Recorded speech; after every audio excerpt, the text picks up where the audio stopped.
How are we looking? What? Wait, did that do it? Did plugging it in, taking it out and plugging it in, did that work? Okay. Can you hear me now?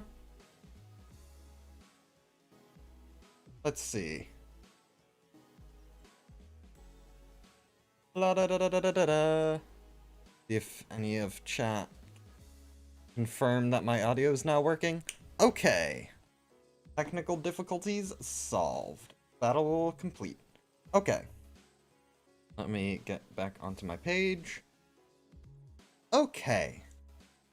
So, today, as you can see on the agenda, we are looking to create an E.G.O. I have decided to ultimately go with the normal Ruina E.G.O. instead of the Vanguard E.G.O. Because the Vanguard E.G.O. use guns. And if you have been keeping track of Stars of the City, we do not have guns yet. That is planned for an expansion later. And in a similar vein, we are going specifically with the type of LCCB agent that Roja is in her identity, which is more of a breaching with a club sort of agent, rather than the one going in with the shield and the gun. And then we also, I'm looking to do a Roseate Desire E.G.O, as well as potentially an Electric Screaming E.G.O if we have the time. So, let's see.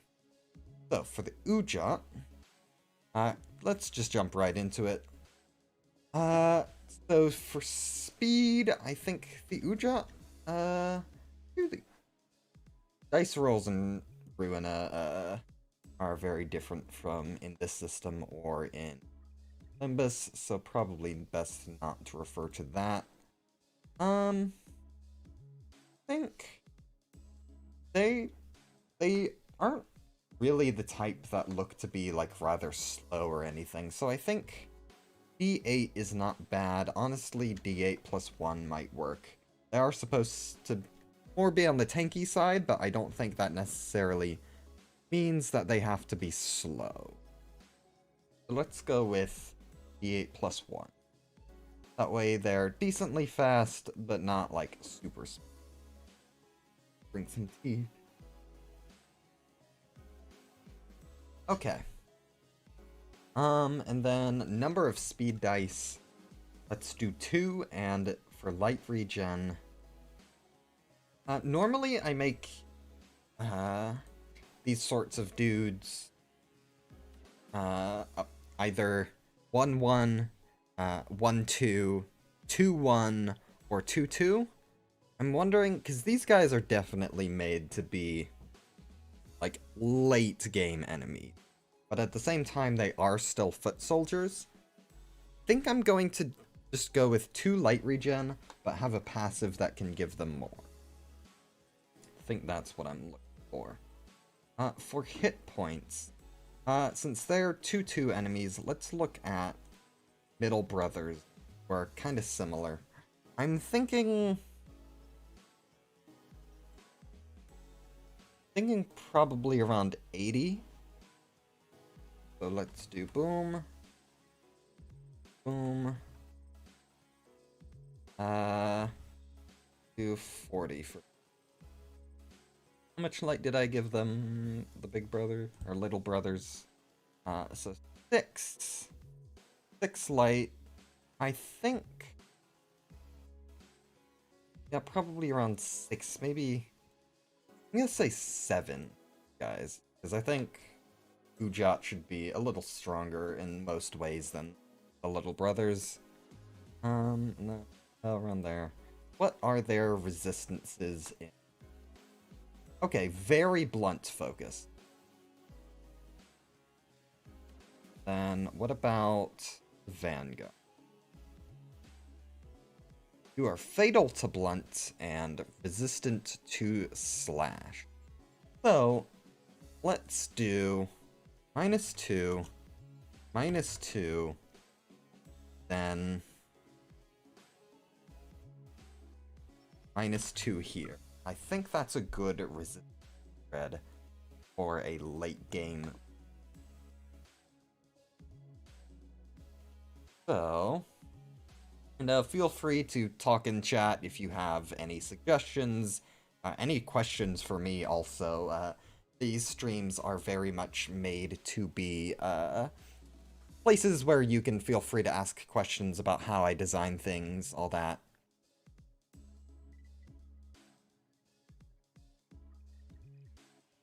So,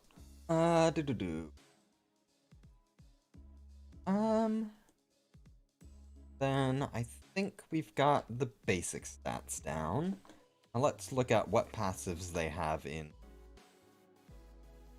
Okay, so first thing I'm noticing, Mirage. This might be a very neat ability in Rubina, but if you think about it, that is stupid to track. So instead, I'm thinking Mirage can just be Mirage,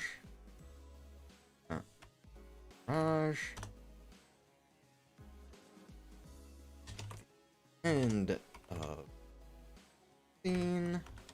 This unit offers, let's say, 8 dagger.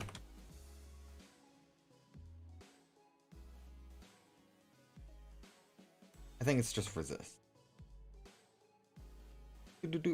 Been a while since I really got into Stars of the City design. Boop. Then let's see. Hawk's Eye. The end of the scene, give 2 protection to the ally that suffered the most damage. So.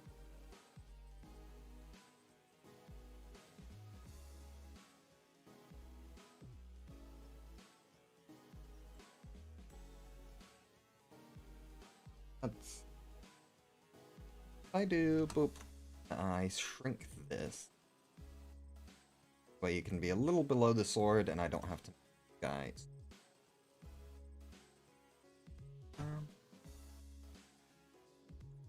So if I boop, boop, boop, I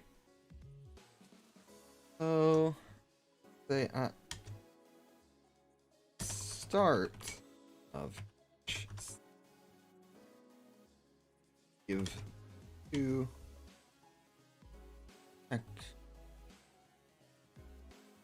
to tracking the amount of damage each person takes each scene probably isn't the best idea. So let's say instead to the ally with the most missing HP does not stack. So basically, as long as there is 1 Ujat on the field, this effect will go off, but multiple Ujat will not do it. And we'll need protection symbol. Boop. And let's capitalize. So, Scotty D said you want a passive that restores light. Either they restore all light on kill or a certain amount like 2 when reaching half HP. Reaching half HP is probably a good idea. Yeah. So, I think Boob. I'm going to cut this one out. I think that's not super necessary, and I want to. You know what? And to, what is it? What did I call it? Resolve.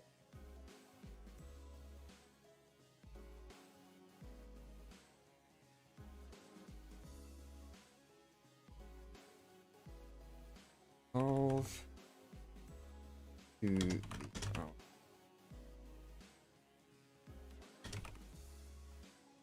dagger.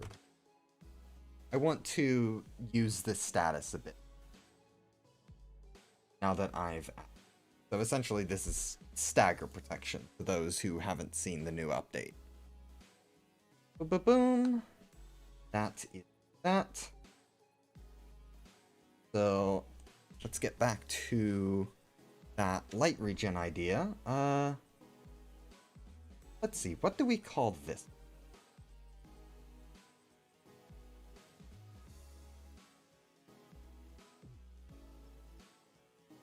I think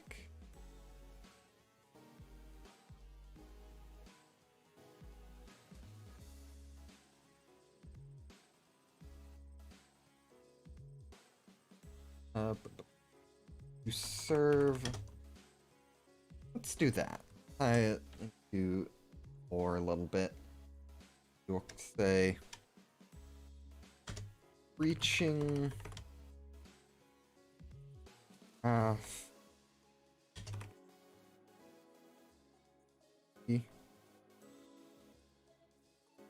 first time combat too light. That's not how I want to phrase it, or let's see. And this unit, which is half HP or less, first time combat, he gains 2 light and gains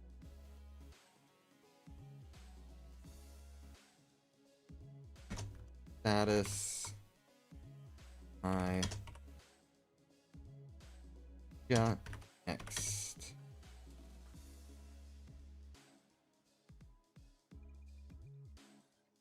Not at the start. Gains. And this ties into the gimmick I wanted to give these guys, because there is one thing from the Vanguard that is very, very cool. This status right here. Let's see. Does it show up? I've cropped this quite a bit on my screen for the purposes of showing things off better. Yeah, it looks like on the stream it's a bit behind, but yeah, you can see most of it at least. This basically, the main thing I want to take from it is the having the chance for opponents' coins, or in this case dice, to flip heads, or in this case roll high. And essentially, how I think I want to bring this in Stars of the City is I want to make this have each die be rolled twice and you take the lower result. There are already some effects in this game that do the opposite, so I'll need to make sure they can cancel out. Let's do that. So opposing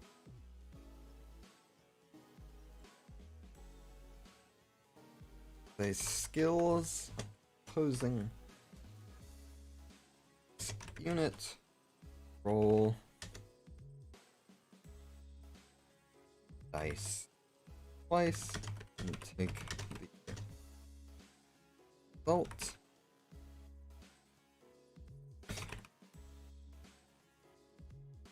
Effect cause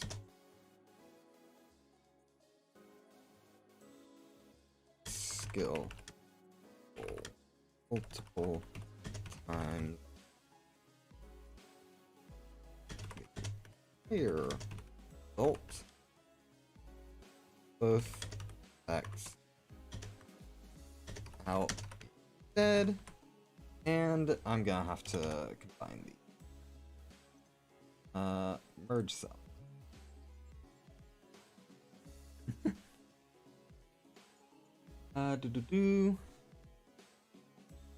And so that then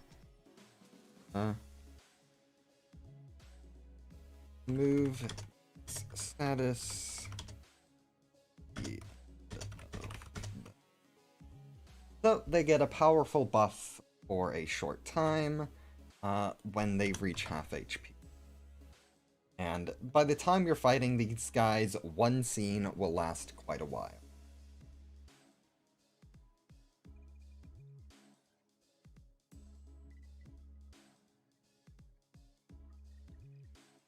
Yeah, I see that message in chat saying it's stacking is the funniest part.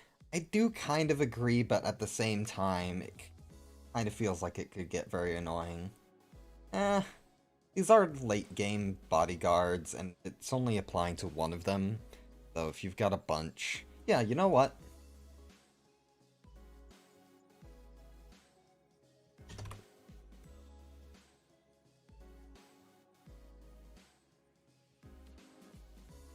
There.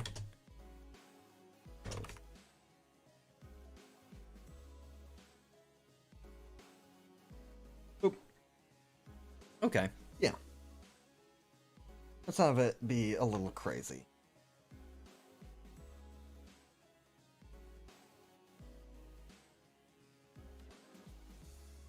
Yeah.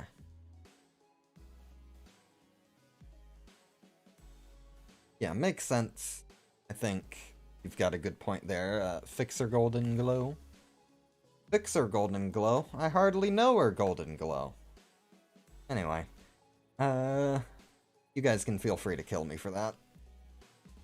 I think that's all the passives I want. 3 passives for a minion, is pretty good.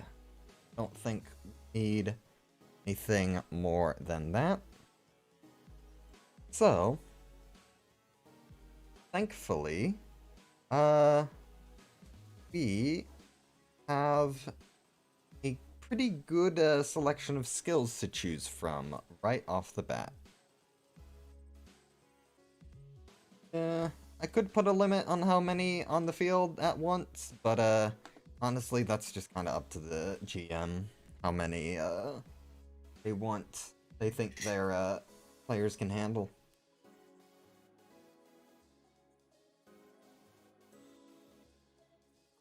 So we have have a bunch of skills that we can use as a reference. So we are not exactly lacking function. Can move everything I'm not using. So boop. Makes it way easier. Let's start with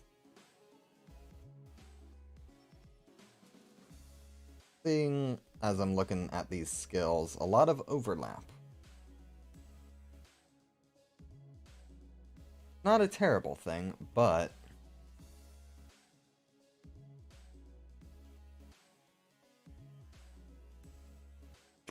let's start with stand speed. I think that's a good starting point because that's their basics. So, we basically reverse this. Boom. Boom. And yeah.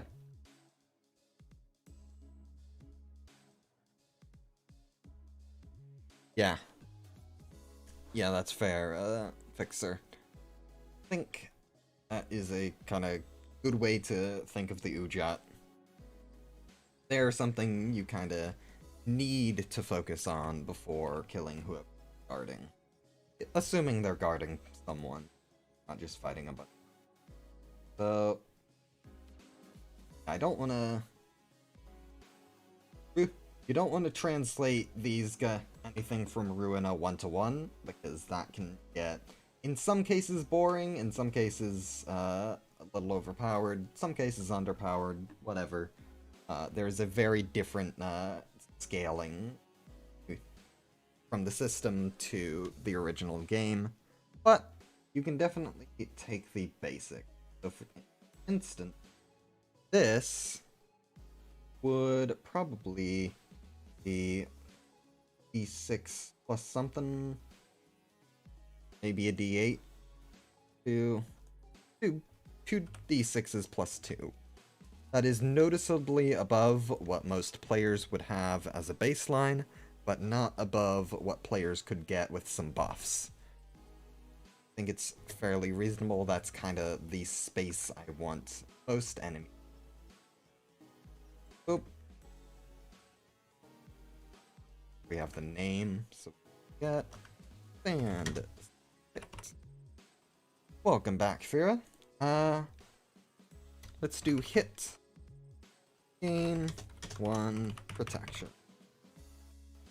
Oh, no, it's not a hit, is it? Flash whip. Flash whip. Gain 1 protection. And you know what? Since this skill is kinda boring, let's add another flash whip. However, instead, it is going to be... God. Gain 1 resolve.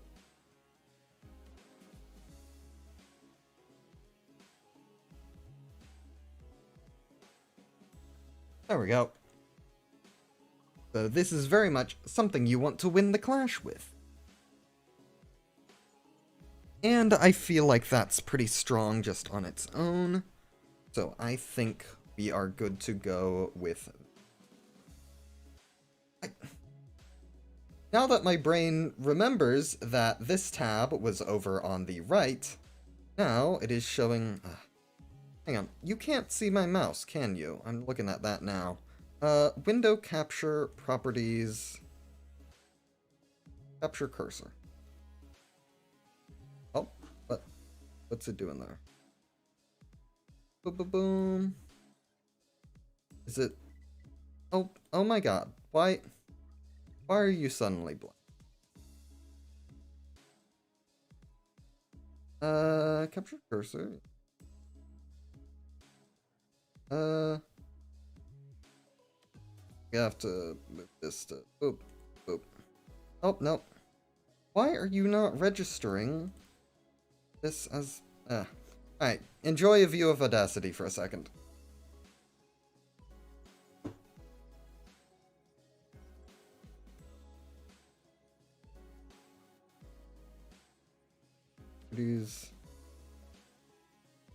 Oh my god.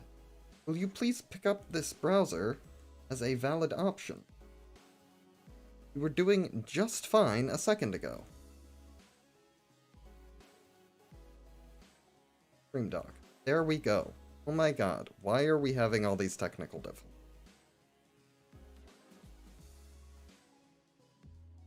Okay.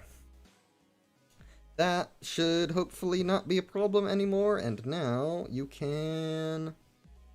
not... do my mouse? What the fuck? Did I turn it off again? I did, because it was fucking up. Okay. There we... oh, yep, there we are. Okay. Sorry about that. Alright, next. That's a pretty interesting one. But I think we need our basic... or zero cup.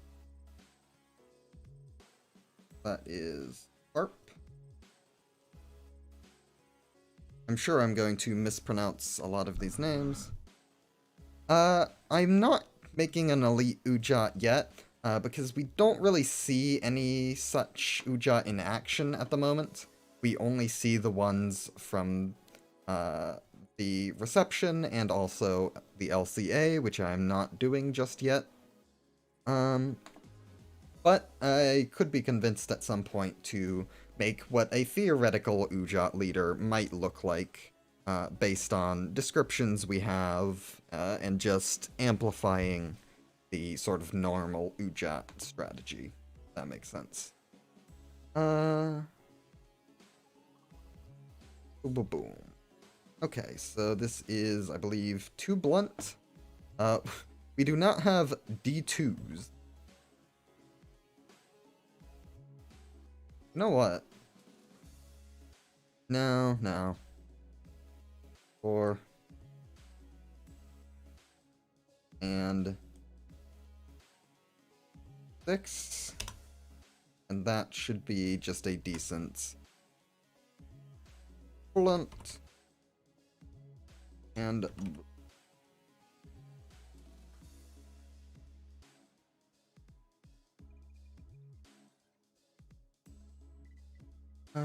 boom.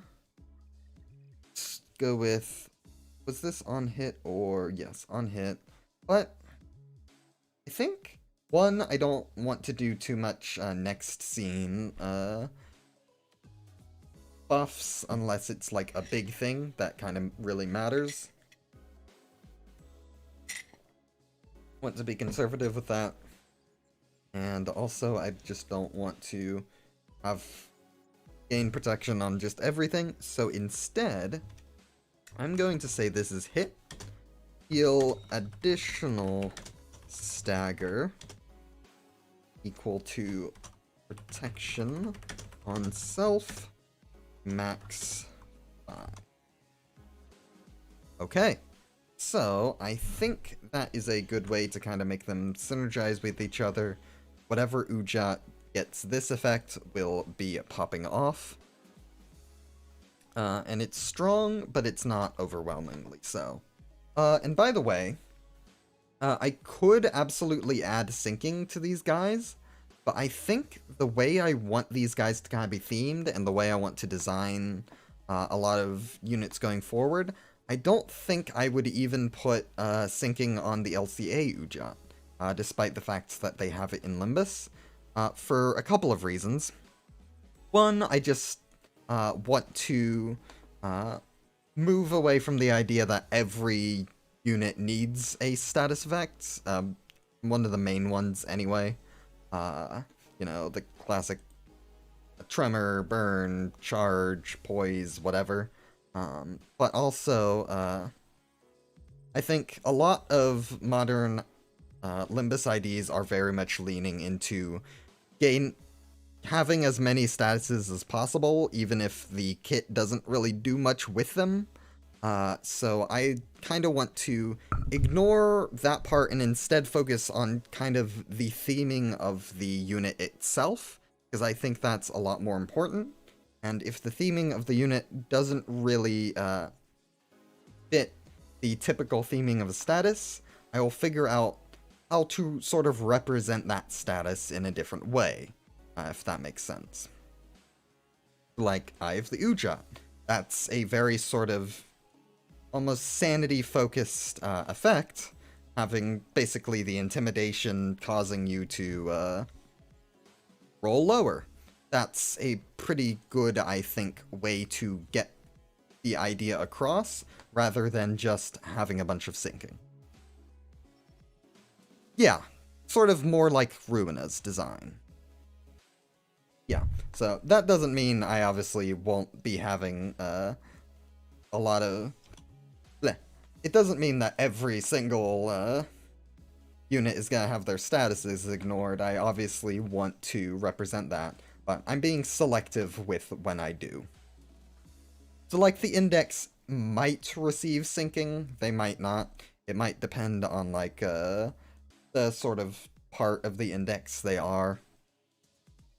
But things like that. Anyway, back to making skills. Since this is a 0 cost with 2 dice, I think it's perfectly fine to say that this is good for now. Well, I mean, at this point, that's yeah, that's kind of way too dodgeable, and players will have ways to deal with it. Let's make it a little nastier, actually. Let's see. What is sort of the theming of this? I can't really see what that art is. You can kind of get ideas by looking at the art, but that has so much more motion blur. Oh, Resolve is basically stagger protection. It is this system's version of it. I didn't want to call it stagger protection, because that is kind of not immediate. I mean, it does immediately register, but you kind of see protection first, and I don't want, I want zero confusion on the matter. I want it to very much be its own status name. And the equivalent of it for fragile is vulnerable. So you have resolve and vulnerable. Speaking of...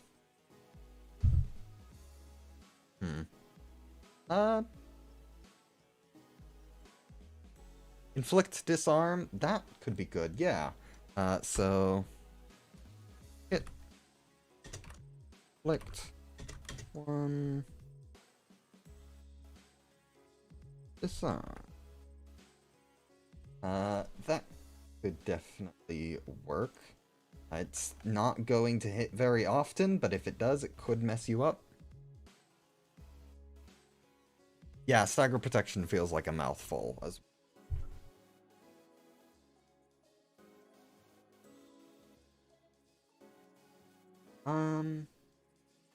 Yeah, just not, 'cause this isn't gonna be inflicted very often. Problem. You know what? If I do a clash lose, because I want to encourage a variety of builds, and that includes a skill build in which your first die is weak and to lose a clash. That's kind of something I want to encourage at least 1 or 2 players to have, especially by the later game. So, can work as a, I assume, one-sided attack. Thing is, by the time you're making a one-sided attack, at that point they're not going to be using any more dice, unless... Lose... Select... Disarm. Oh, gain power against defensive dice. Maybe specifically evade? I think hitting into a block die is fine, but an evade could definitely mess this skill up without any real investment. But I think... honestly, disarm is fine. It's not going to, like, completely screw a character over, but it is going to, be substantial enough to be worried. Yeah, I want to avoid too much next scene.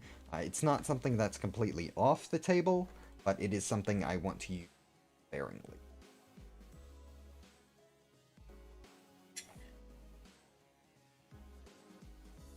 So...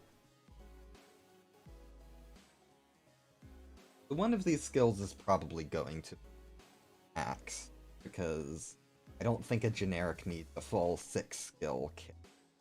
So probably 5. So that brings us to Yamadhar, or however you want to say it. Okay. Okay. Let's do...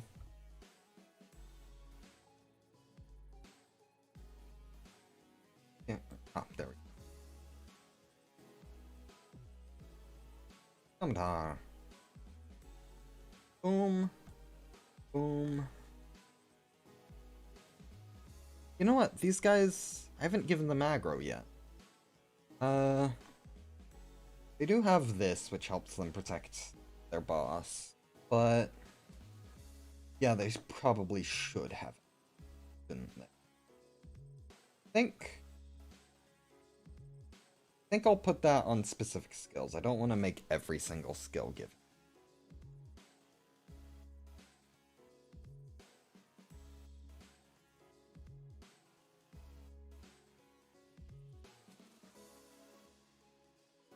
Anyway, both appear. So I don't want to...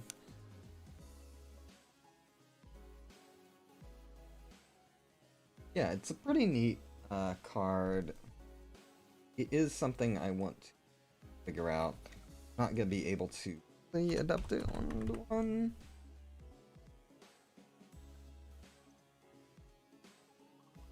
But let's.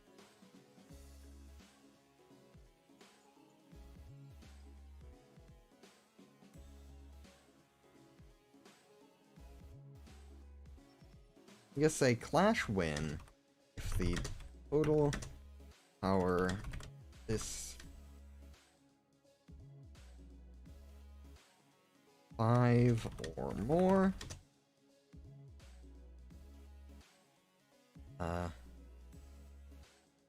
Copy.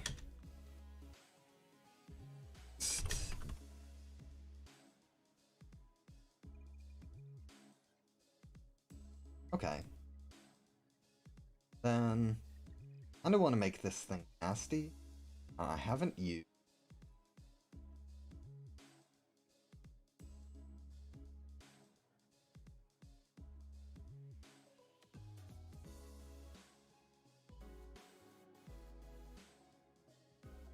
Yeah, I could see that.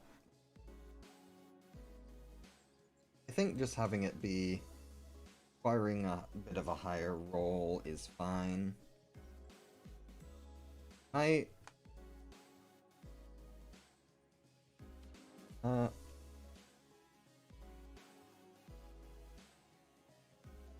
Unbold you.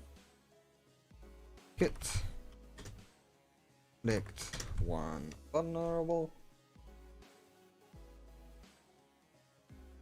By the way, for anyone wondering, vulnerable and resolve are definitely going to be used a lot more sparingly in this system than protection and fragile, especially when it comes to player side stuff. But I do want to have them available when they're.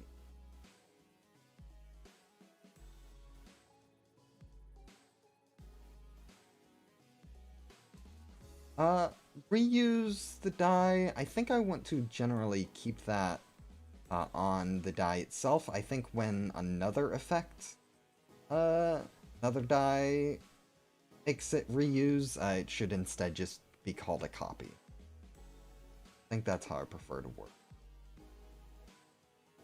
Would assist defense work in this system? Assist defense is basically just aggro. That's how aggro works in this. You are already able to take an attack for. Do not see much of a point in a specific assist. Maybe I could make a feat, call it assist defense, and give you like extra saved die when you intercept, but.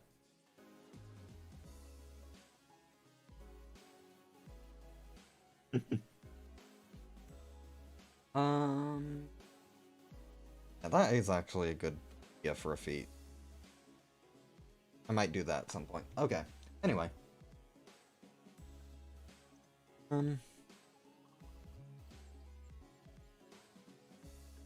think that's fine. Like, that skill can be pretty nat. Be much of a reason to building it from. I probably do want to give it endurance support, which will probably second.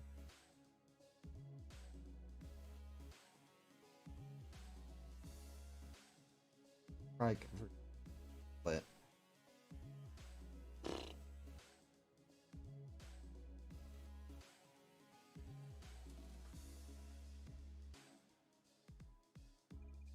Yeah, actually.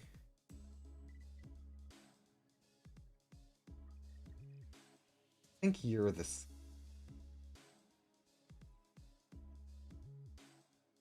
Anyway.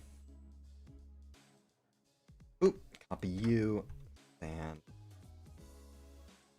Strike.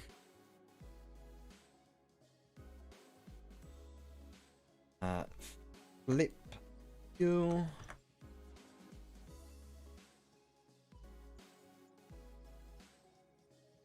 Run.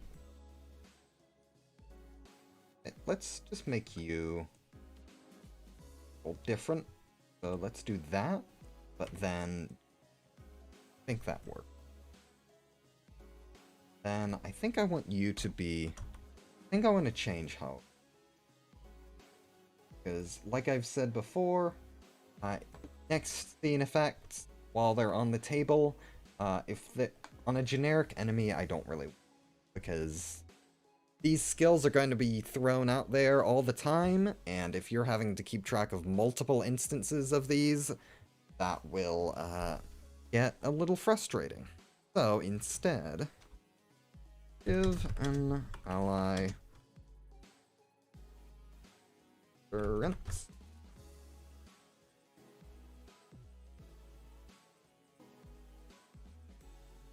Oh. Ah.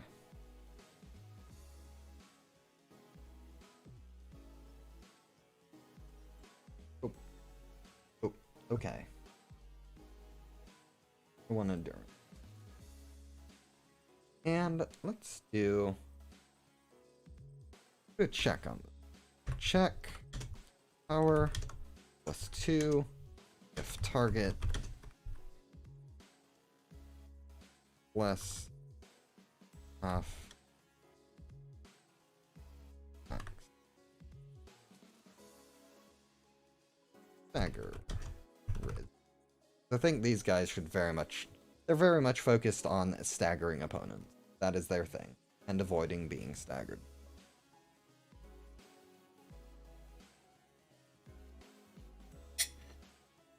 Damn.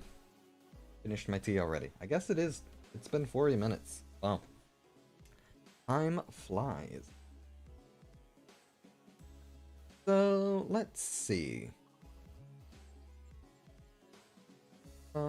Just realized I've been doing this whole thing without any background music. You guys can hear it, but I can't. Let's put on a little something. Boop. Where do I have... Where I can hear as well. There we go.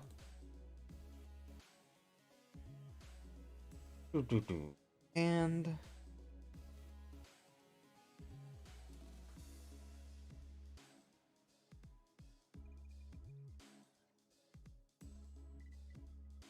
the E.G.O page. Oh, can you not hear the background music? Is it just that quiet? Oh, okay. I'll turn the background music up a little bit so you can actually hear it then. If that's too loud, then let me know.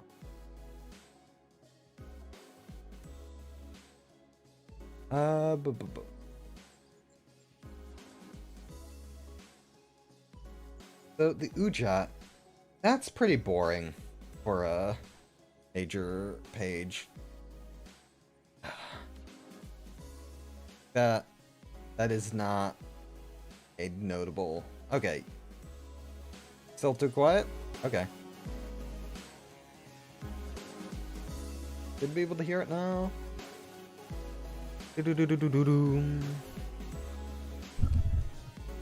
I wanted to avoid making it too loud compared to my voice, but it appears I underestimated how it sounds.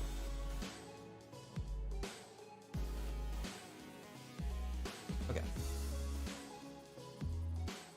So, back to the E.G.O. I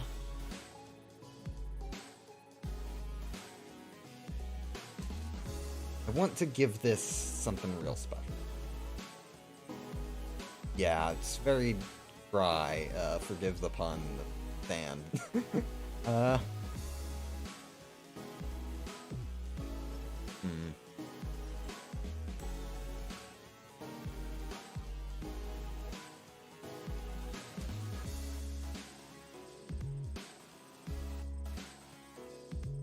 Yeah. Do that sort of thing. Go ahead and take it. You know what?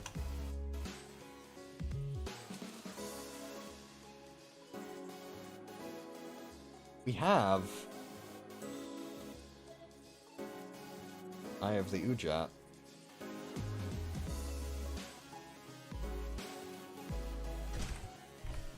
So this is one way for them to get Eye of the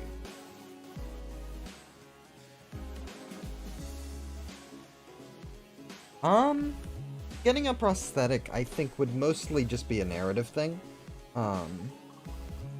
However, if you want to make it like a reward with a very special prosthetic, you can absolutely give some sort of small benefit with it. I wouldn't go too crazy, but I do want to get into, at some point in either this update or the next, basically how to give rewards to your players that have a mechanical impact versus stuff that is just, you know, temporary versus stuff that should just be handled in the... So, do you think, yeah, if it's just a normal prosthetic, it functions as part of their character. They can add some flavor to their skills about it if they like. They can rework their skills if they think they want to include it as sort of part of their character identity. But if you want to make it like they got a super special prototype limb from some super workshop, then you can give some sort of small mechanical boost. Maybe one of their skills gets a little more powerful. Maybe they have like an extra move they can use, like 1 limit or 2 limit of. Something that is, you know, strong, but not overwhelmingly so. A little ace in the hole. There are a couple of different options. Just make sure, you know, if you're giving your players special benefits, make sure you're spreading them around fairly evenly. But yeah, I do want to expand on that sort of thing in this system, so that EMs have a sort of standardized starting point. Thinking of hosting a Stars of the City campaign with the D&D group, how do you best explain the basic mechanics? So, I assume combat's the main thing a D&D player would struggle with. Basically say, it's a little more video game, well, actually a lot more video gamey than D&D, but it's very in-depth, rules heavy, but meant to flow quickly, and instead of kind of sitting there and either letting the enemy miss or don't, instead you are responding with your own attacks, and you are defending and you are clashing. I mean, think of like in sword play, it's not just 2 players taking turns trying to attack each other, it is 2 opponents using their attacks to defend. You defend by attacking back. So, does that make sense? Like, you are actively defending yourself, and the enemies are doing the same. And every die is either a hit, or a block, or just some movements that you are taking. So every skill is a combination of... and everything else is just an explanation on how those different resources and mechanics tie into that sort of core theme. Hopefully I explained that right, but frankly it's a difficult system to explain to people who are used to more traditional combat.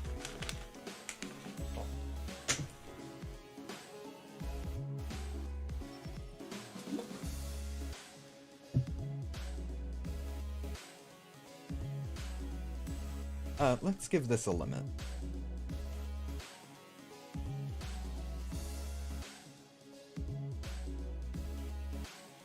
You know what? 4 cost.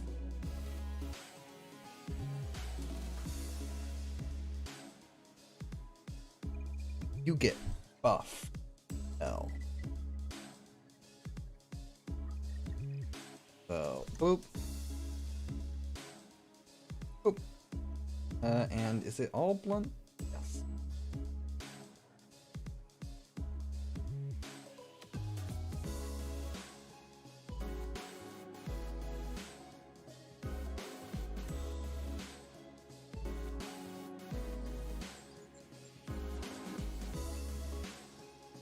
It all allies 2 protection next.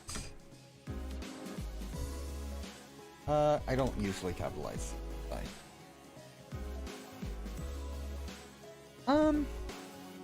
I could see that, Liam.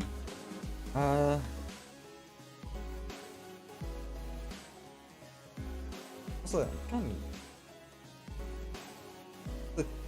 is this chat on stream, like, kind of blurry for you guys? Is that just me, or... Huh, weird. I'll let you guys answer that. Anyway. I think because this is just a generally annoying mechanic, if it can be used too many times, even at a weaker version, yeah. Maybe I could make a second, weaker version, but... yeah, I will consider the idea. I do like that in some ways, but... yeah, sort of pixely. I don't know what's up with that, because it looks a lot better on my end.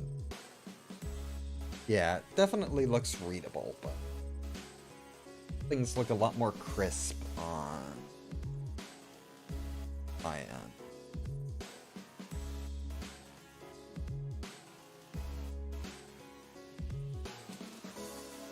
Maybe it's just I'm looking at two different monitors, but... well, I'll figure that out before next stream if it's something I can change.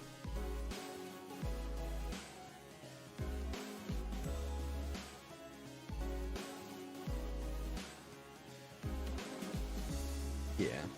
I think this last hit, it's hard to make a big, like, final third die. So I think this power is fine, but this one definitely could be. Oh, cool. 8 plus. This is a very strong one.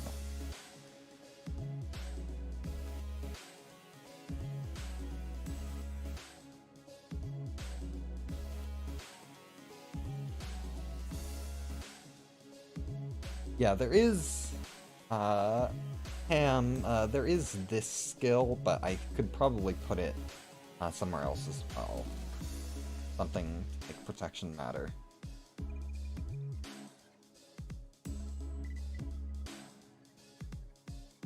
Yeah, Splatum, you could, but the leveling system is very much designed for getting them at level 2.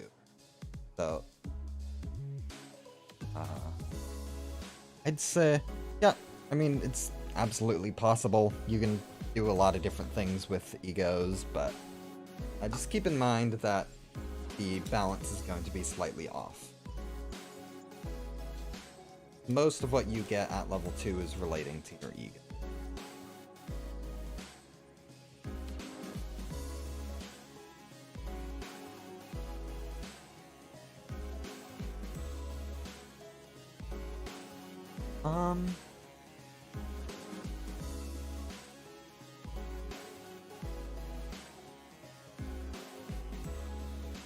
Let's do Ashwin.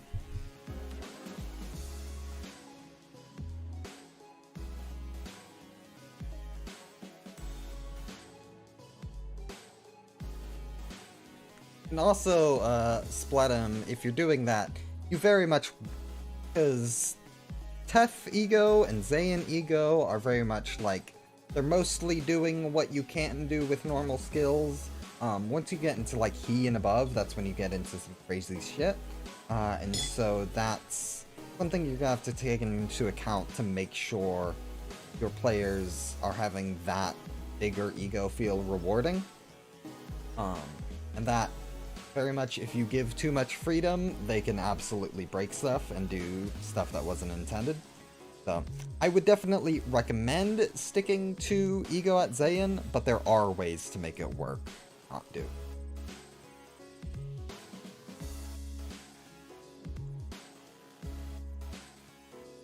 And also, I need to give these guys aggro.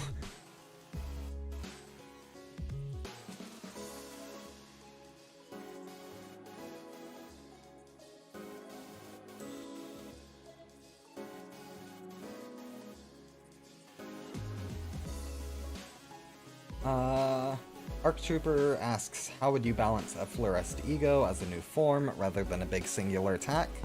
Honestly, if your player has Effloresced E.G.O, that, I feel, kind of would just be how they fight.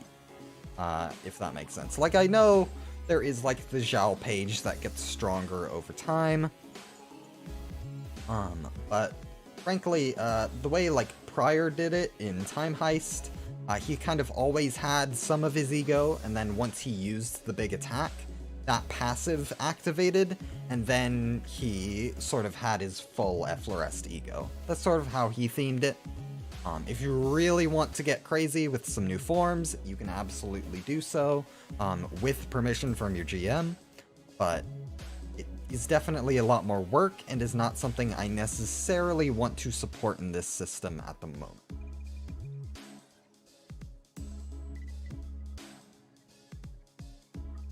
Stagger and HP thresholds? Yeah, probably, but that's something I kind of struggle with the whole time. I'm using middle siblings as sort of a reference, but keep in mind these are foot soldiers, and ultimately there's going to be a significant amount of them.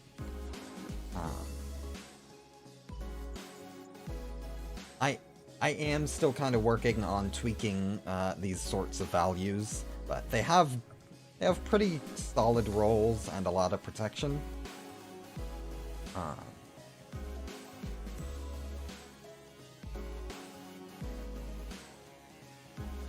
Yeah, I can absolutely see that. I did put out that poll in the Discord earlier about how people feel HP values, whether they're good or not. Those of you who are watching who have not answered that poll, if you have insights into the matter, go ahead and head to the Discord and give your vote. But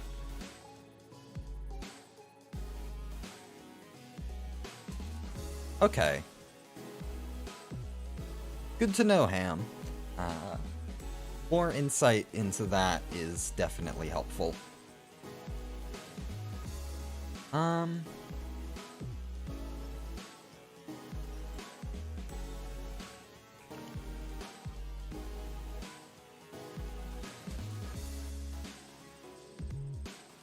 Yeah.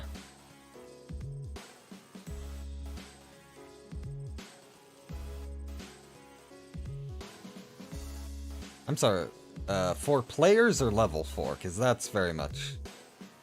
Yeah. Okay, and they're more advanced players. Yeah. Yeah, it's definitely something I want to be wary about, but this is more in line with the other units I have now as well. So...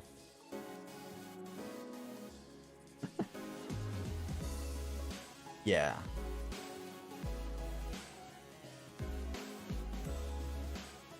So I do want to keep an eye on health values. Oh fuck, level 4? Okay.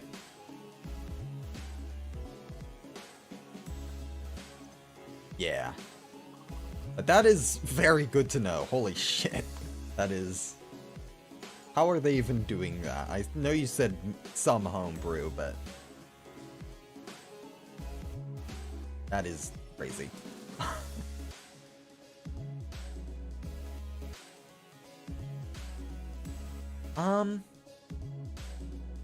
I think,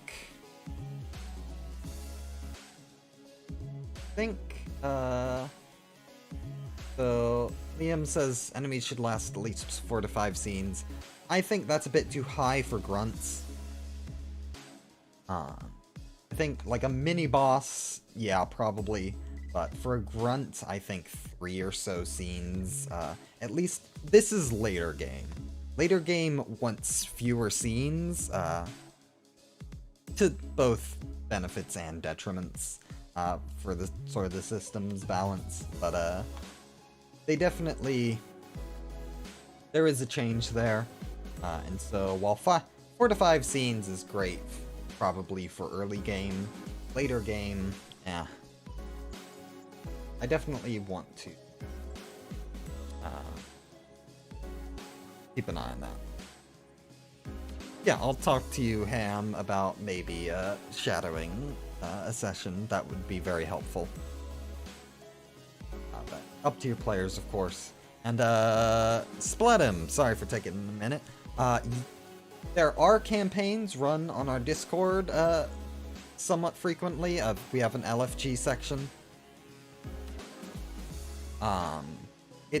There's not enough GMs, as always, but if you have an idea you want to host, that's a great way to find players.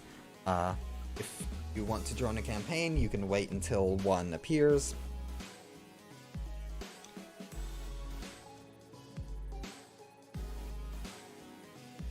Oh, Liam, you're talking about more for the whole team? Yeah, for a whole encounter, 4 to 5 scenes is great.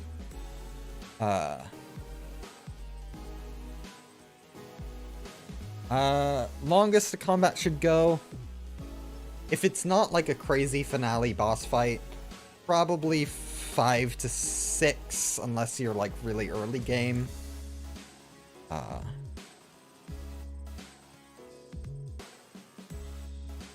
But for a big boss fight prior, I'd say, yeah,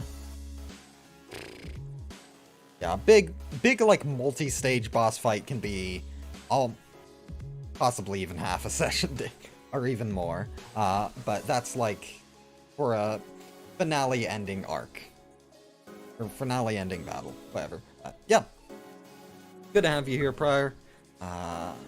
That's around what I'd say. Okay. Good to get through a bunch of advice, but we do kind of need to get on.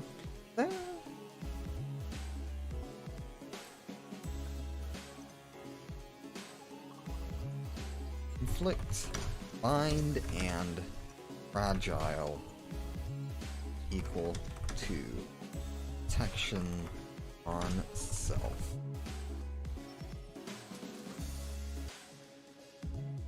X5. That would very much be nasty. And I think that definitely makes it worthy of the forecon.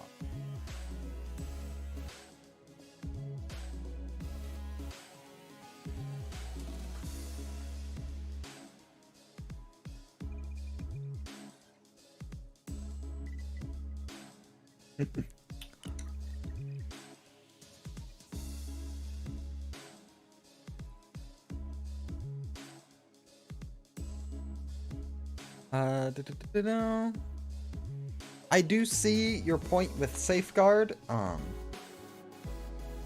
but I think I don't want to stack every single defensive option on these guys. I think having that status weakness is pretty good. However, I do think some sort of way for them to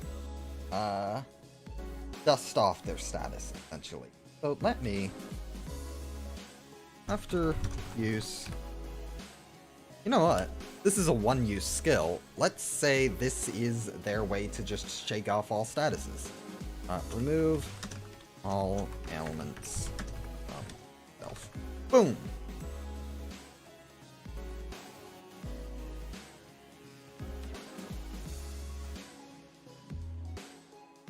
So they still have definitely a weakness to statuses, but they have an emergency panic button. And with that, getting pretty happy with this. Is there anything we want on, like, the aggro?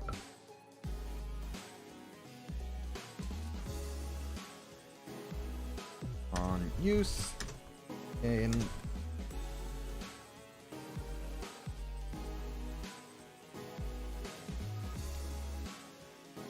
I don't want them to be overwhelming in their aggro. I think they've already got decent options for protecting their allies, but I think a good bit of aggro.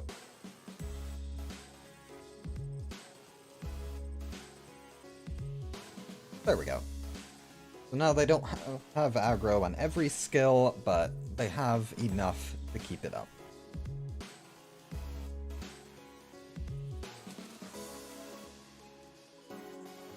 Okay.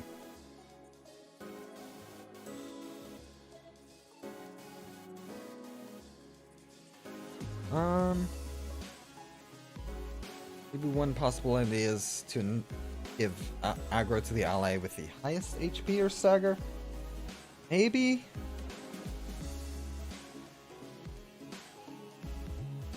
You know what? Endurance and 2 aggro. Move. Boom. There we go. That way they can kind of spread stuff and synergize with each other. Work as a team, but not so much that it feels like everything's bouncing around between. Yeah, they have basically almost every defensive status, which is why I don't want to add too much.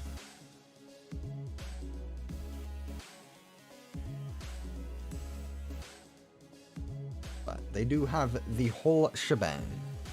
By the time you're using them, you should be used to using a lot of statuses.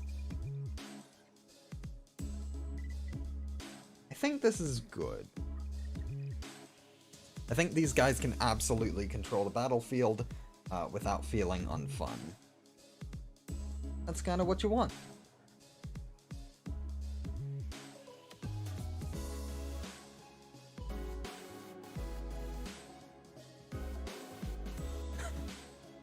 You're playing Stars of the City, they're playing ping pong. Yeah. I think these guys absolutely... Hang on.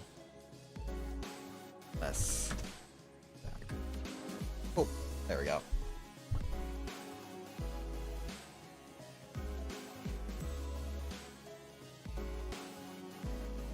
There we go.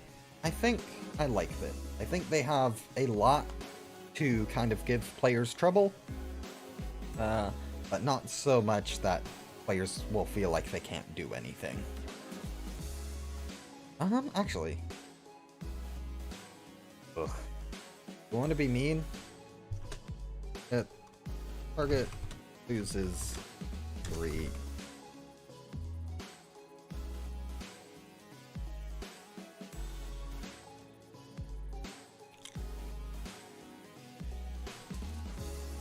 Yeah, I could make a team leader at some point, but I think I just want to stick with this one Uber.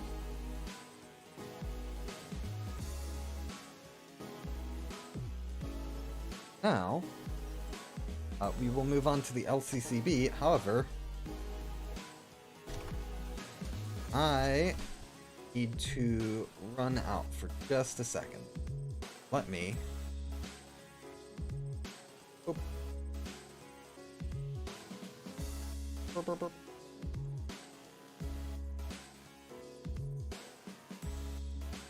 Alright, so I will be right back.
Alright.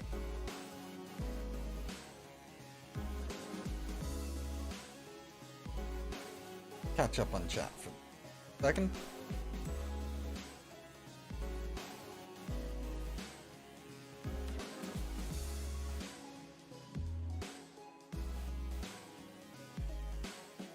Alright. Neat. Alright. Let's... This... Do it replace.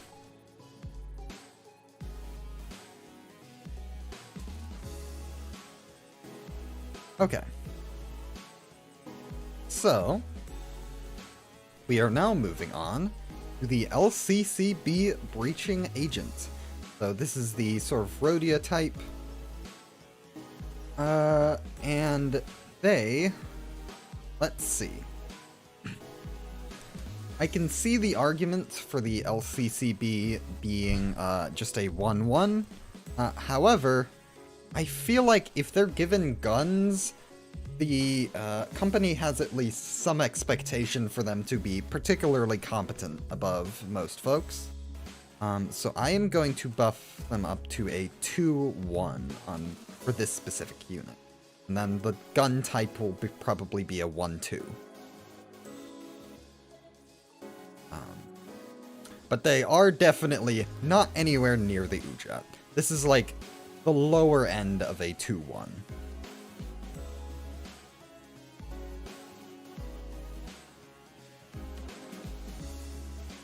Hang on. Let me check, like, I think Liu has... Yeah, okay, so they definitely have, what? It pools, I think, 40.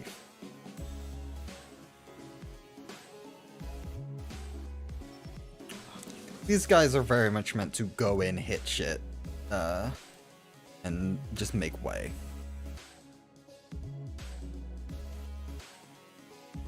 And I think just making them, like, super blunt resist in the, stagger area is pretty funny. And pierce damage weak, I'd say.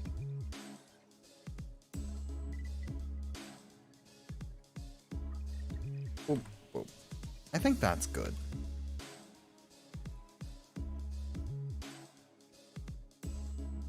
Yeah, this will keep them from being staggered immediately, and then...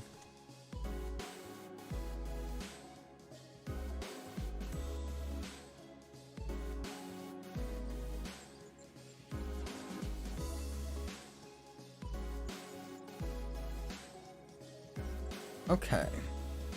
So, let's look at her abilities in the game.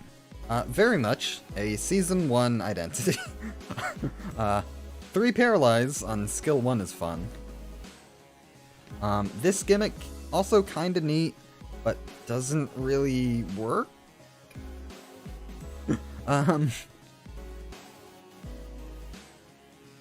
That can't...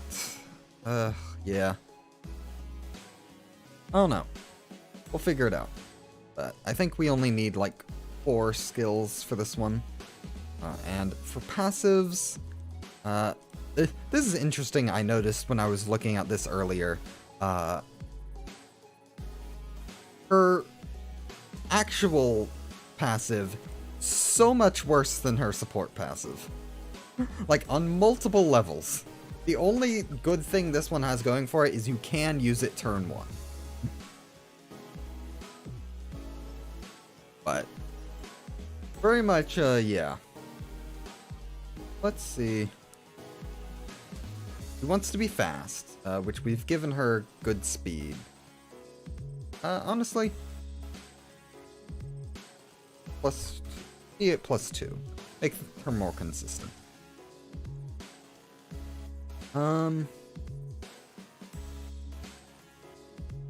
So, I think reach protocol.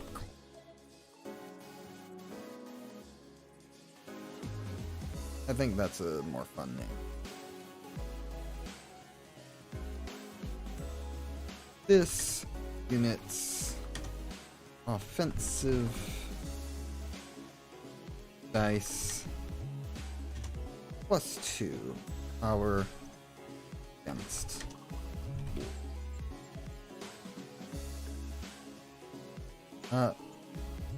when clashing.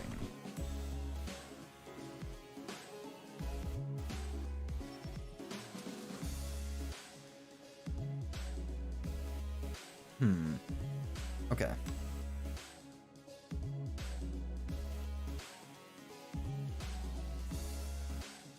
That's a good start. Yeah, I heard something about, inflicting paralyze after a certain number of clash wins? That's certainly possible.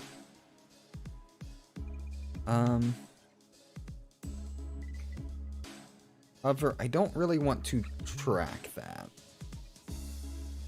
I think tracking that's gonna be a little annoying. And you're doing it for every unit. Even if only half of these guys are that type. So,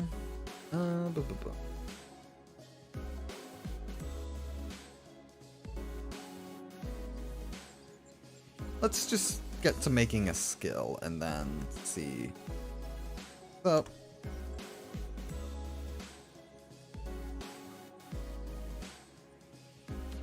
there really aren't many, like, low amounts of paralyze, but yeah, definitely not 3 in one hit. It's the goal. What's the skill called? Bludgeon. Sure. Bludgeon. Hit. Inflict. 1. Paralyze.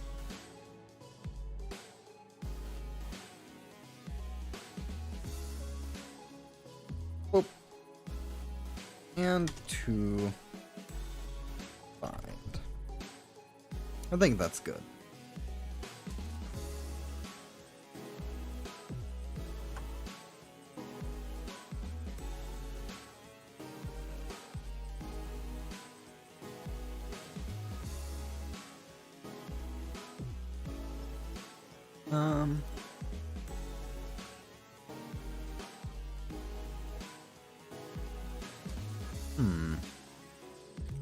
Okay. Good start. Good start.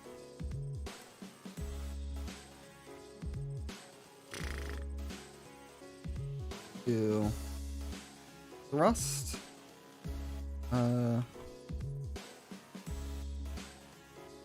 Thrust. Thrust. 2. Oh, this needs to be blunt. Imagine having bludgeon being a slash skill. That'd be almost as weird as slash being a blunt skill. That would never happen.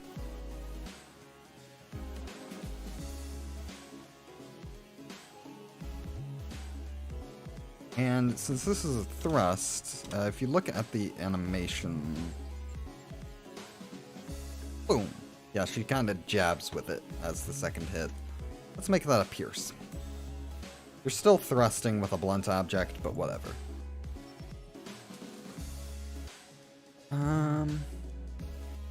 Hit. Inflict.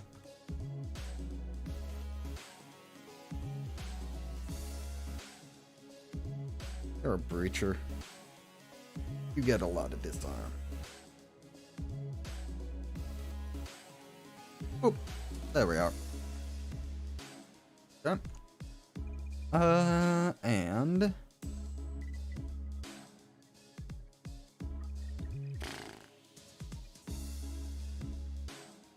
add something. Ah, that's right. Use proactive. I haven't used proactive yet in enemy design.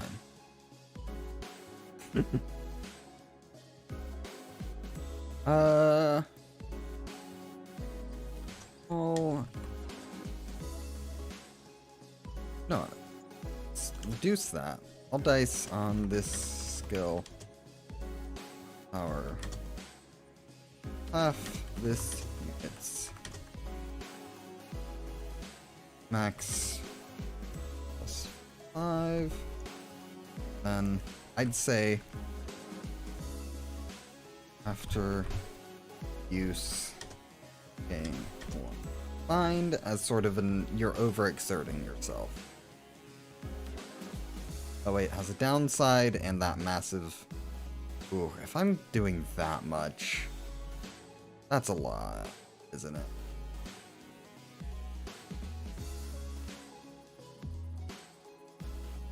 Yeah, D6s plus half your speed.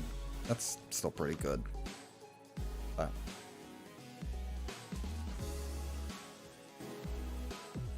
is still strong. Is going... You know what? I'll let that one be a little high.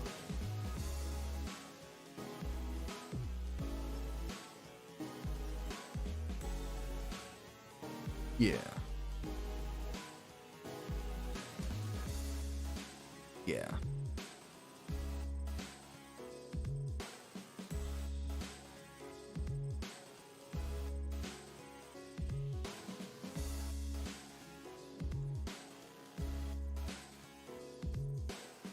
Okay, let's see. I think you're skill 3. Yeah, it's just kind of more of the same. Yep. Season 1 ID derogatory indeed. What would her 0 cost be? Because she needs 1 if she's going to actually be able to function later on.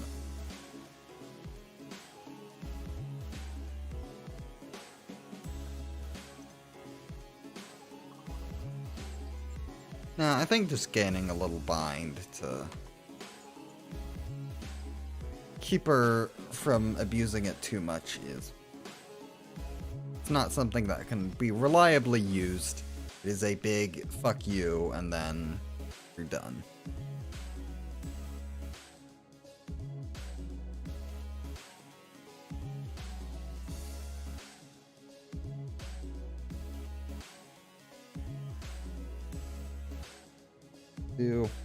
Call this kick. Cost 0. Yeah, blunt. Restore 1 light. Hit. That's definitely a perfectly fine one. Hit. Regain. Light. Oh.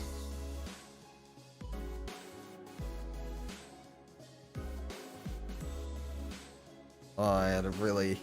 Oh.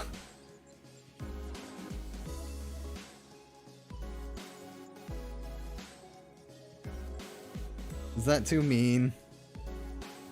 Is that too mean?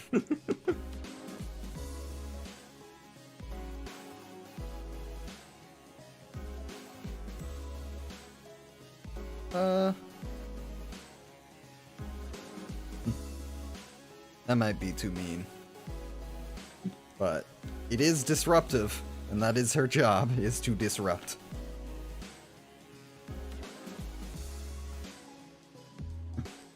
It is somewhat easy to clash with. I'm saying, nah, it's fine. Hee hee hee. Suffering builds character. No power modifiers, true. Definitely not the most stable of skill C.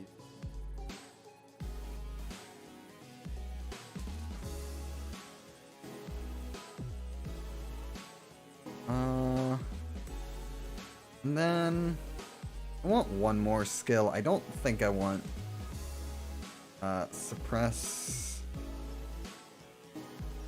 because she's a 2-1. She's a bit uneven. I think just this is fine, but I do think one more, like, 1 cost skill.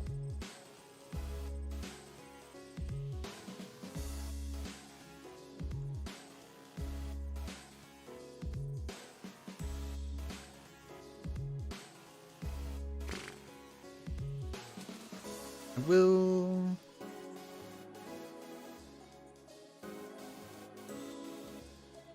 press...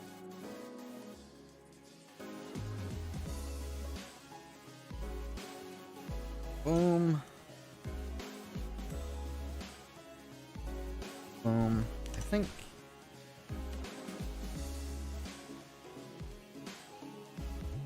block die, yeah, possibly. Actually, I think evade works better for her because she's meant to be going faster, but grab this block. Hurt it. And let's say on evade, next die plus.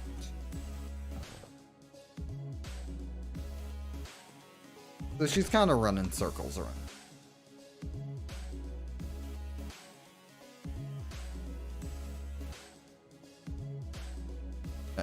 If her kick is making you lose light, I don't want to give her good, like, light regen.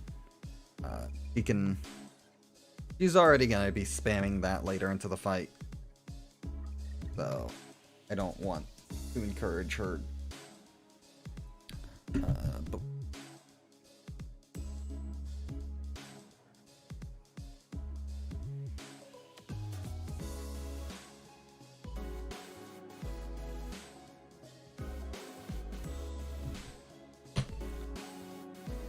yeah, Clash lose, gain some bind, I think is actually for that. Oh, shit.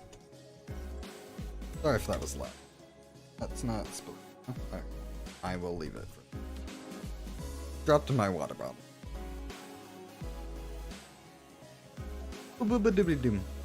Okay.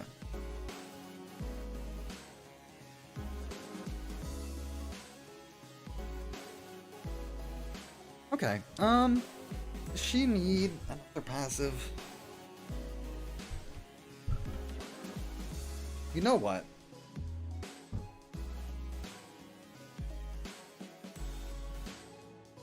Then... hey. Rock. See. I think she really wants to be going first. Fully.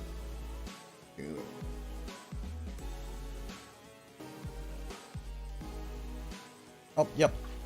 Evade. Thank you for that catch. Yeah, we will give the LCCB agents guns at a later point. That's not until Faith and Firearm.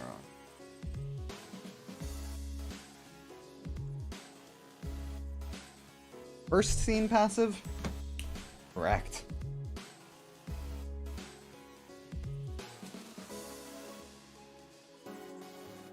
First, do this. Start combat with 3 haste before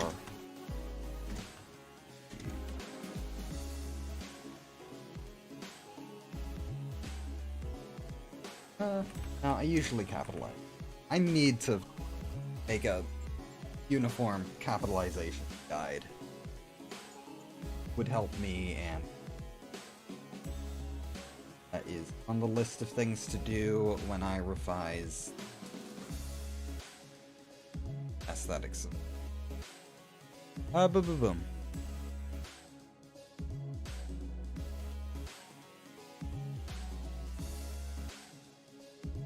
I think just starting with haste is fine. I don't think with them fine.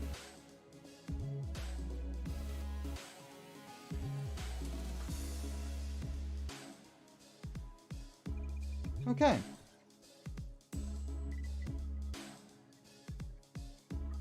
That is looking good. I think we're done.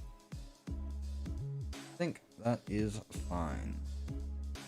Yeah. She's got enough to make her a threat, but she's not going to be going too crazy. Speaking of going crazy, Roseate Desire.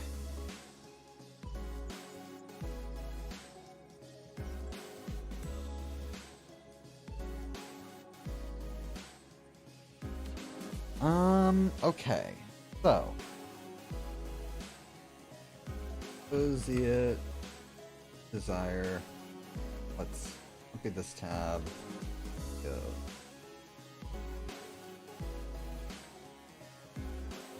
Ishmael. Okay. So.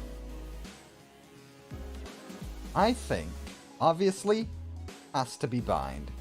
We need some bind on this thing. But also, I think there's two other things I want to do. You'll notice Ishmael's is focused on hurting offenses. Hong Liu's is focused on hurting defenses. I think I want two different effects of this E.G.O. I think I want to make use of the proactive and reactive tags. So let's proactive inflict 1 disarm and bind target.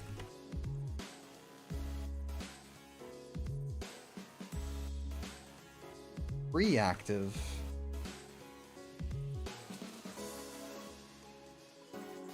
inflict 1 feeble to bind on target.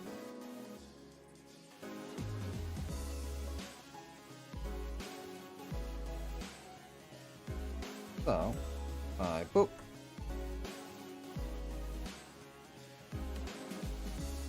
Boop. Boop. Boop. Vile stuff about Roseate Desire Hong Liu. I couldn't imagine why.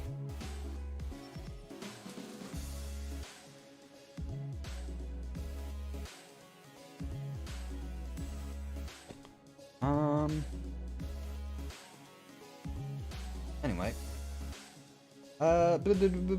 So we got that. Oh, wait. Fine.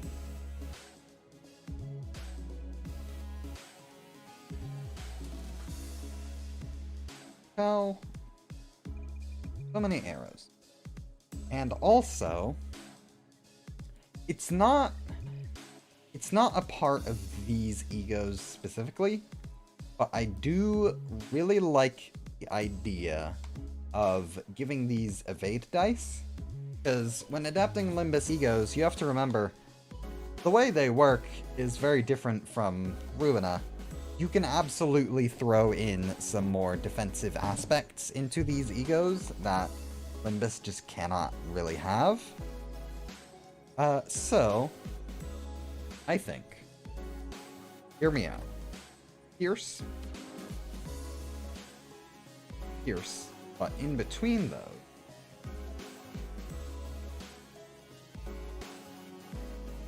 we are going to do boom, boom, check our main, our equal to bind on target, max 5.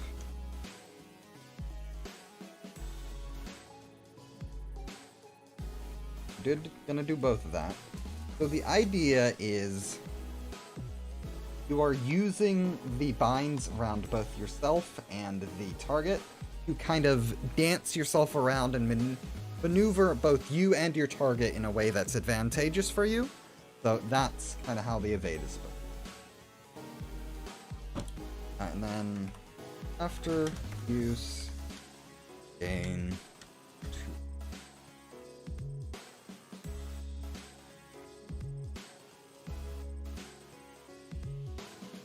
Oh no! First First E.G.O you were introduced to was Roseate Desire? I could never expect why that would be. Oh. Okay. And then hit. Flicked. So much bind. Absolute crazy amounts of bind. It's everywhere.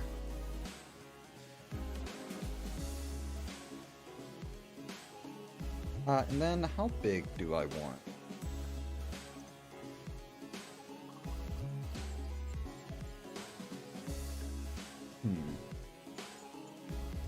Given that this is a 4-die skill, I think it's...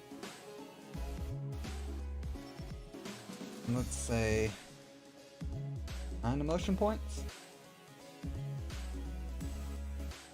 And I think this is good for the base of the skill. Is just a TEF, so having ways to use it differently, having all these dice.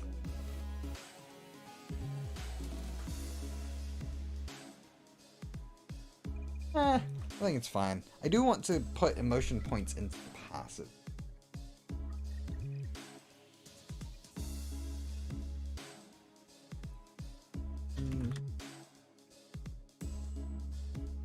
Gain 1 emotion point for each patent with 4 bind. Max of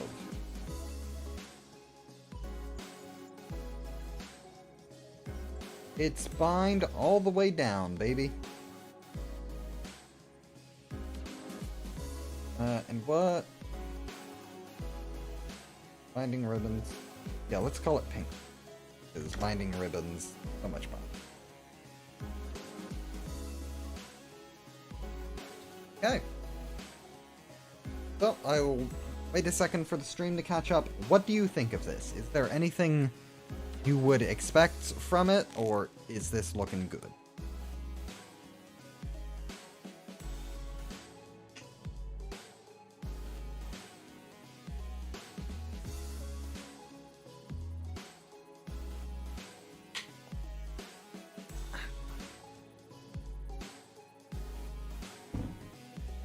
It is a Limbillion bind, as it should be.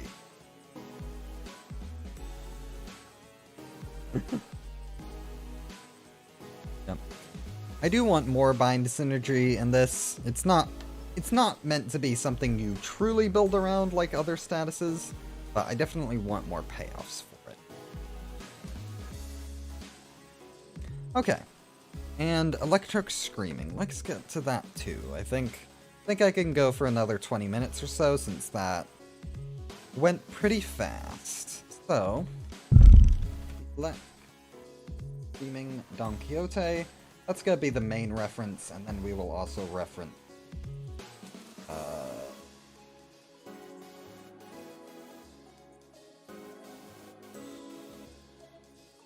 okay, so that's interesting. So if you look, boom, Don Quixote's is spend a fuck ton of charge count. Merceau is gain a fuck ton of charge count.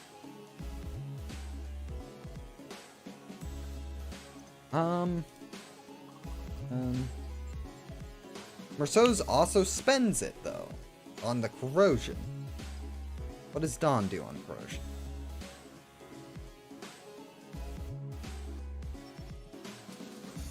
Okay. Dawn's is basically the same. I do like that Electra's... I didn't know this. It's very different on the two forms from Merceau. That is actually very cool. Yeah, resonance-based, not really able to do that.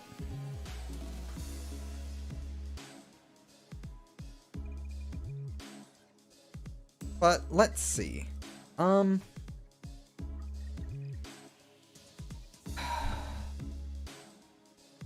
Thing is, having a really big charge payoff in this system is hard.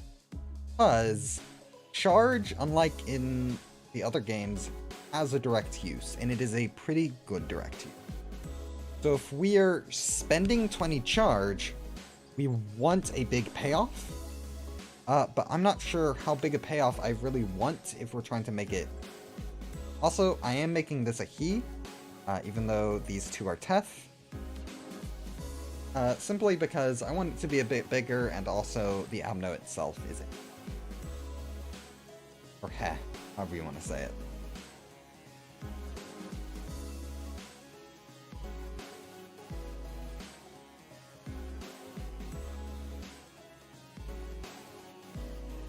You know what? I could...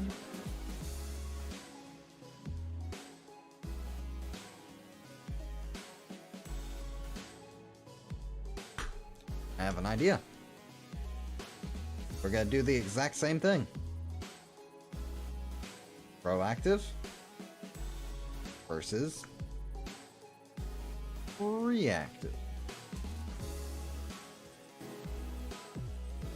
And we're gonna also give it a little bit of attack. I do not have attack weight.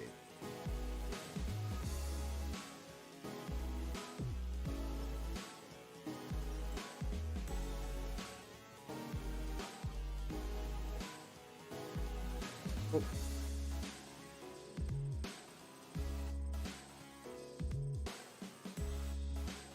Attack weight 3. Reactive gain.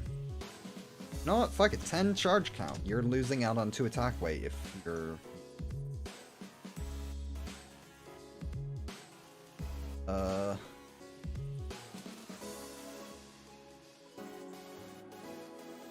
Yeah. I mean, we did just introduce the mechanics. I'm gonna make use of it.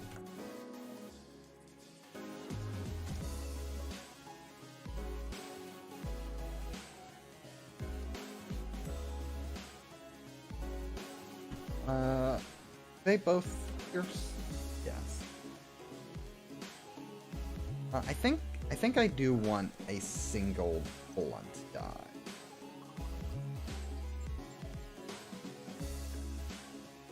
You know what? No.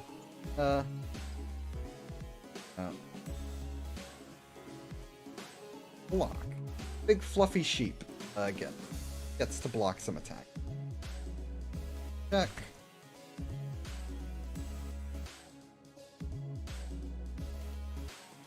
+3, +1 power for every... let's say 2.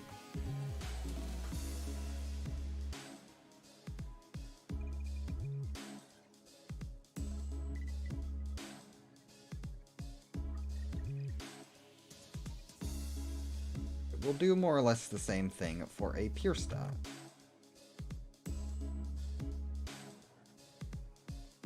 I'm gonna say 4 cost. You're gaining a lot of trouble.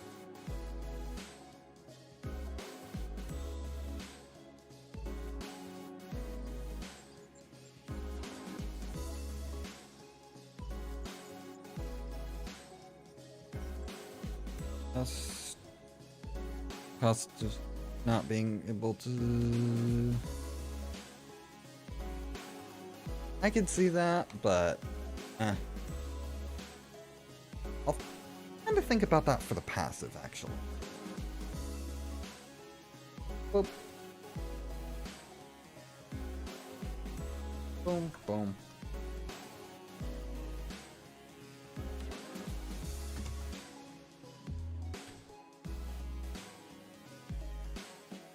+1.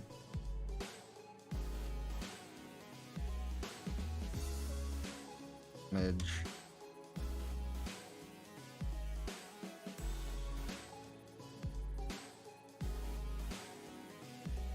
No, hang on.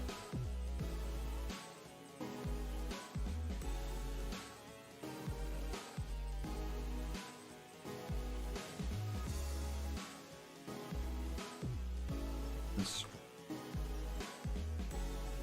5. There we go.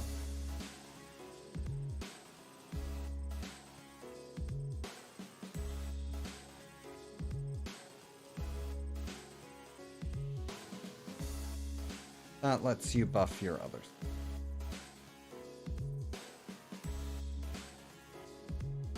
Yeah, it is a big payoff. I want it to be substantial, but also, you are spending quite a bit to actually pull this off.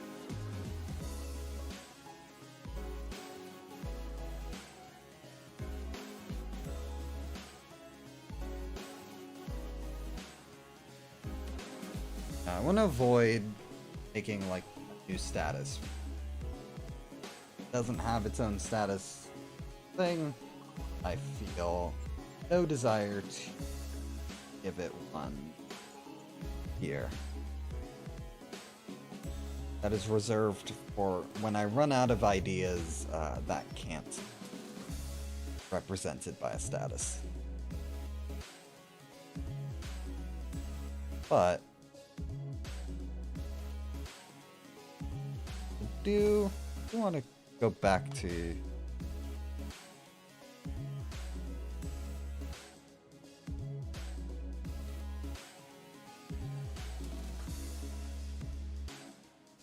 not being able to use spend charge to reroll dice. Gain more charge and games buffs. What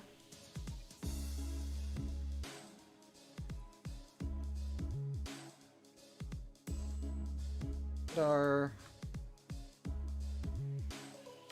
Yeah, I don't. That.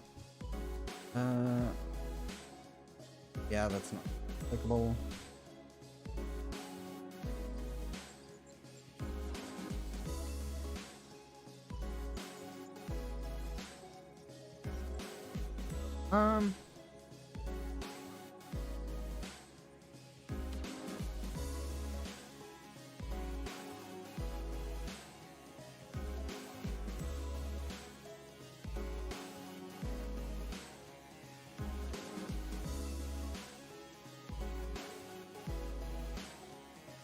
Do I want this to help you gain charge, help you when you spend charge, or both?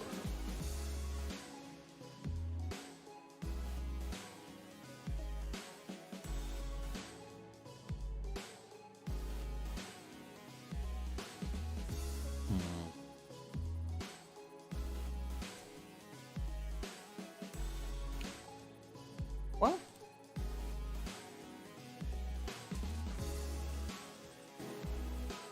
Charge spreading also could be nice. Charge spreading is viable even when your allies don't use charge. Paralysis, I think it's already pretty stacked. Paralysis is definitely careful with. Yeah, Liam, that is a decent idea.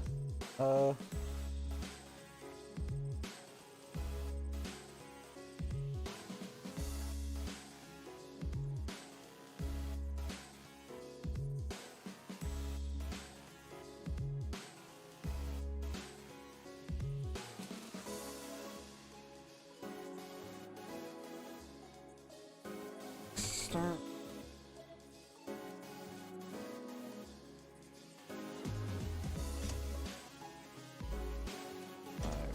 Charge. King. Charge.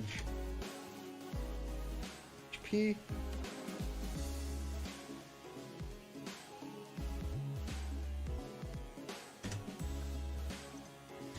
And 5.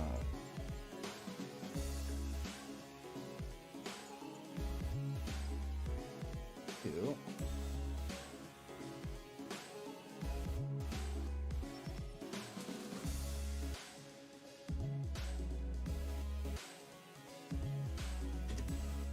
And charge.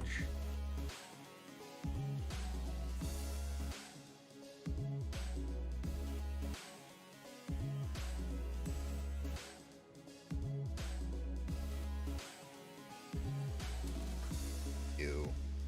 I want you. No longer.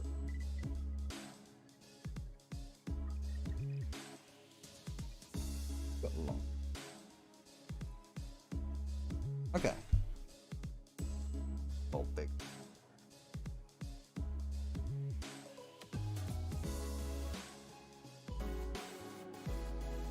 It is pretty stacked. It is good 4-weight.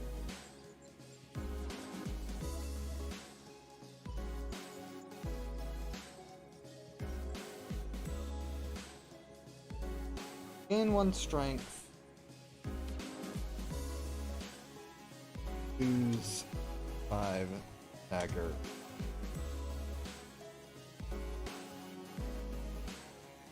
This cannot.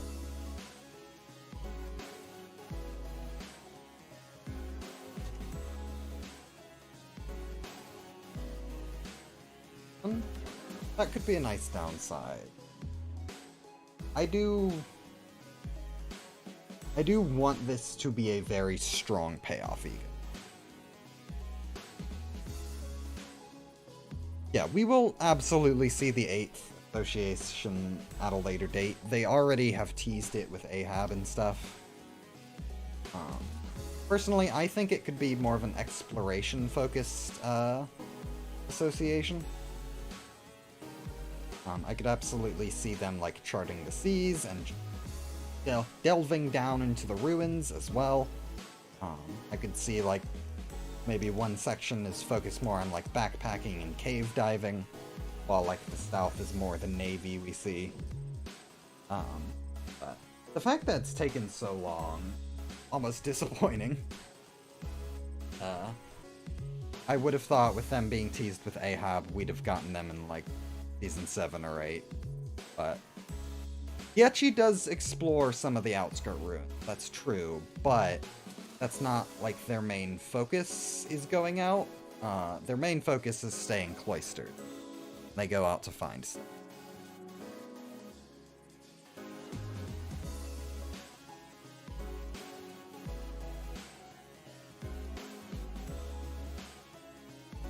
I think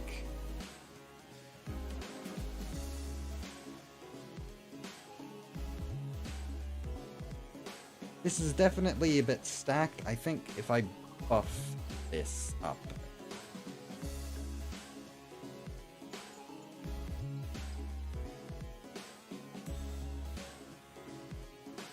I think, yeah, a lot of...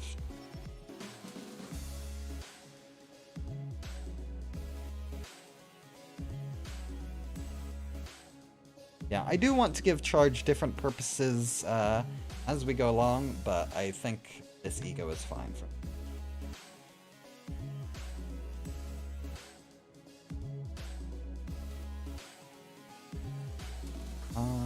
Yeah. I think that is... It is strong, I do not disagree, but it is meant to be, like, the final payoff for a charge build. Or a good setup, if you mind losing the attack weight.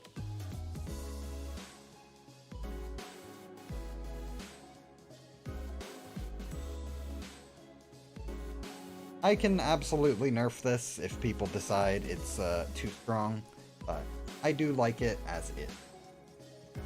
So, I think that's going to be it for what we create. However, we still need to implement this into the guide. So let's start with this one. Boop. Boop. A boop. Oh my goodness. Boop. A boop.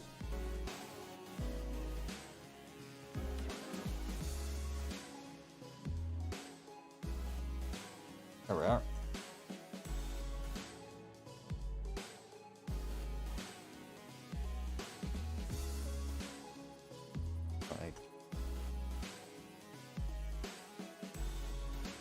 Okay. Yeah, Dimension Shredder does exist. It was a much earlier E.G.O. And it's... Teleport.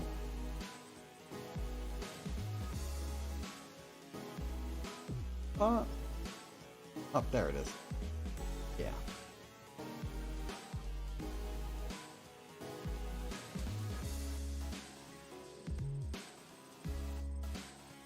Yeah. So this is what Dimension Shredder does. It's pretty good charge ramp, honestly, if you want to build for haste. Actually, I kind of need to cap this. Hang on. X.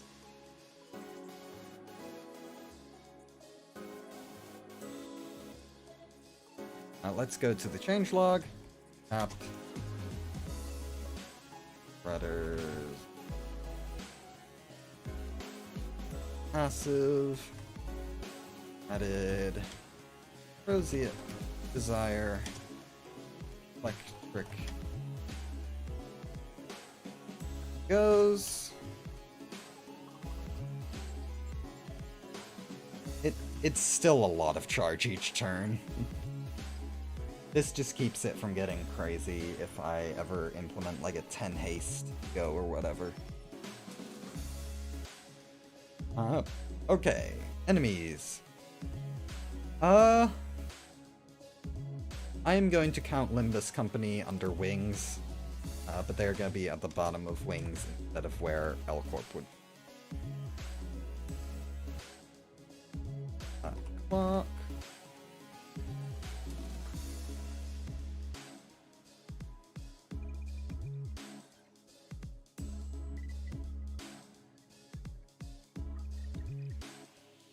I want there a better clock. Oh, I realize you can't see this because I have my tabs. Anyway, Nimbus Company. The question is, do I put the Ujat with Limbus Company? Because technically they are confirmed to sort of be the same now, but also these are like classic Ujat, not Vanguard. It would kind of suck to split the Ujat up like that. Having one set of Ujat be under Limbus and their own tab, so I think I'm gonna combine them. Limbus, yeah, Limbus isn't a wing quite yet, but I don't want to make a separate section for smaller companies just yet. I can move it around later.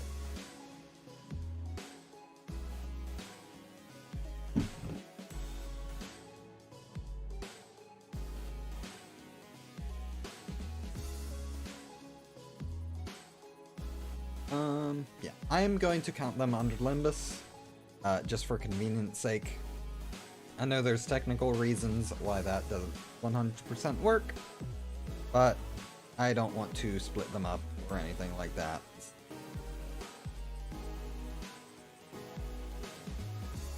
We know that there is a strong affiliation. I think it is more than just them being rented out. There is clearly strong reasons why they are here. Probably relating to one of, if not the leader of Limbus Company. Hey. Added Ujat and CCB units to the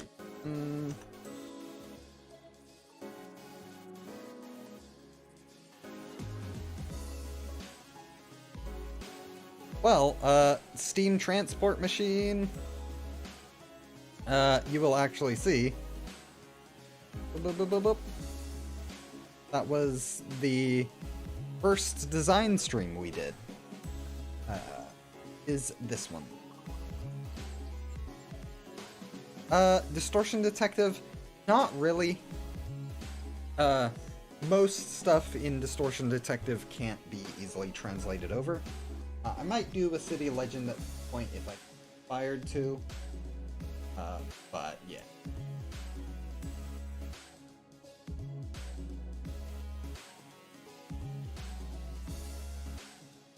Oh, there's a lot of E.G.Os here.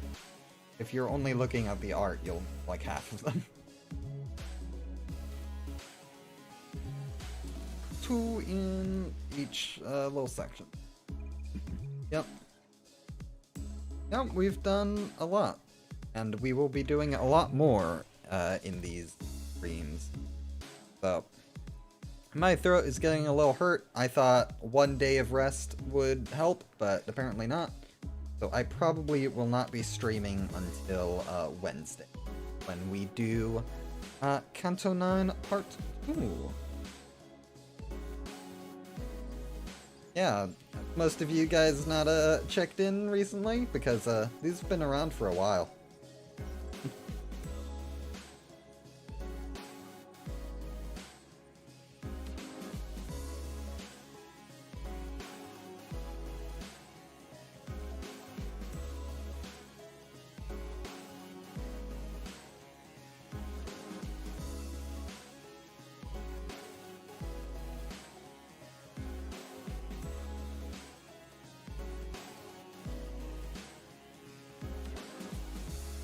Yeah, check in to the Discord if you haven't already,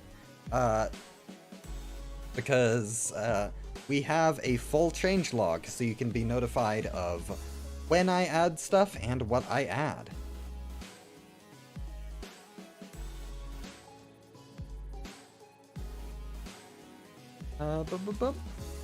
And yep. I will return on Wednesday, and then again next Friday. Maybe sometime in between those. Chat with Cinna and Pryor again to finish our little tier list.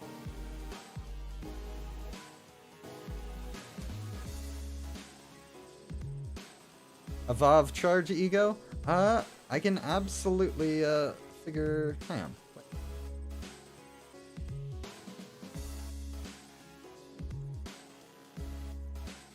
Forget what exactly I made. Okay, it's not. Yeah, I can absolutely figure out a charge VOV. I just... Have we gotten one, really? I mean, I did... There is, Where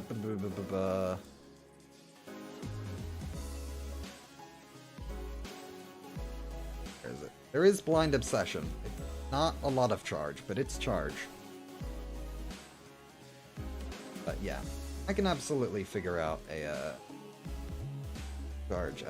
But list of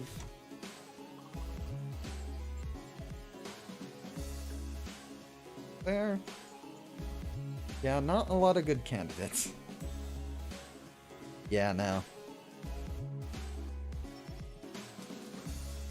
Even looking through like these guys. What about just E?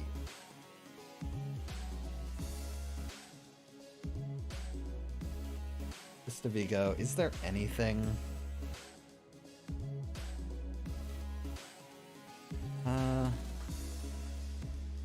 Yeah, I'm not seeing a lot of good charge options, but hopefully we'll get to see a few more soon. Signpost gives money. That's charge, sure. I generally want to avoid making new E.G.Os for stuff that isn't confirmed to exist. I did that once. I did that with 1,000 paper soldiers as a paper chairman, and I will probably end up deleting this at some point. It might get put into like a special section, just of my own stuff. But yeah, I will absolutely figure out some sort of charge E.G.O at some point. But charge, I definitely need more. Anyway, yeah, that's it. Throat's hurting. See you all on a later date. Probably just Wednesday. We'll continue with Kanto 9. But this was a fun first weekly design stream, and there will be more to come soon.